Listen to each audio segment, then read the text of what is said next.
최근 정부와 서울시가 싱가포르와 홍콩식 외국인 가사도우미 제도를 국내에 도입하는 방안을 검토하고 있습니다. 100만 원 미만의 임금으로 젊은 부모의 육아 부담을 덜게 하면 출산율을 높이는 데 도움이 된다는 게 추진 배경인데 실제 시행하고 있는 곳에서는 출산율에 어떤 영향을 미쳤는지 따져봤습니다. 황윤태 기자입니다. 외국인 가사도우미 도입이 논의되기 시작한 건 지난해 9월입니다. 오세훈 서울시장이 외국인 육아도우미 정책을 제안하면서 싱가포르와 홍콩의 사례를 들었습니다. 석 달 뒤엔 고용노동부가 올해 하반기 외국인 가사노동자 도입 정책을 구체화했고 지난주 윤석열 대통령도 적극적인 검토를 관계부처에 주문했습니다. 외국인 가사도우미 제도는 현재 우리 국민과 중국 동포에게만 허용되는 가사노동 취업 대상을 동남아 국적 등으로 넓히자는 내용입니다. 서울시장이 먼저 저출산 해결책으로 제안했고 정부도 적극적으로 검토하는 가운데 반대 의견도 있습니다. 국민의힘 유승민 전 의원은 자신의 SNS를 통해 싱가포르와 홍콩은 오랫동안 외국인 가사도우미를 고용했지만 저출산은 개선되지 않았다고 주장했습니다. 그래서 싱가포르와 홍콩의 통계청 자료를 찾아봤습니다.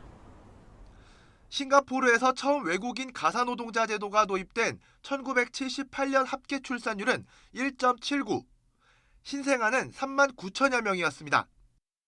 제도 도입 2년 뒤엔 출산율이 1.82까지 오른 적이 있고 1988년과 1990년 일시적으로 신생아 수가 5만 명을 넘기는 했습니다. 그렇지만 4번을 제외하고는 한 번도 출산율이 1.79를 넘어선 적이 없고 지속적인 하락 추세를 보이는 가운데 지난해엔 합계 출산율 1.04, 신생아 수 3만 5천 명을 기록했습니다. 싱가포르보다 5년 먼저 제도를 도입한 홍콩은 어땠을까요? 1973년엔 신생아 수 통계만 있는데 도입 이듬해 신생아가 8만 3천 명으로 늘었고 이후 10년 동안 8만 명 선을 유지합니다.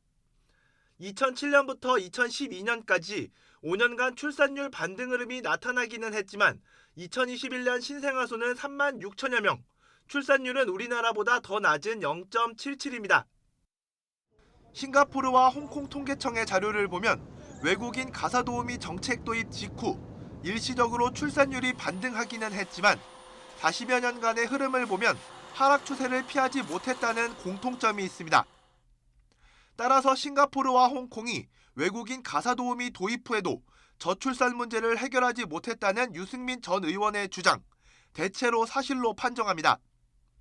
외국인 가사도우미를 도입한 뒤 싱가포르는 여성 경제활동 참여율이 높아졌다는 주장도 있지만 우리나라 역시 비슷한 추세로 높아져서 차이는 2%포인트 정도로 나타났습니다. YTN 황윤태입니다.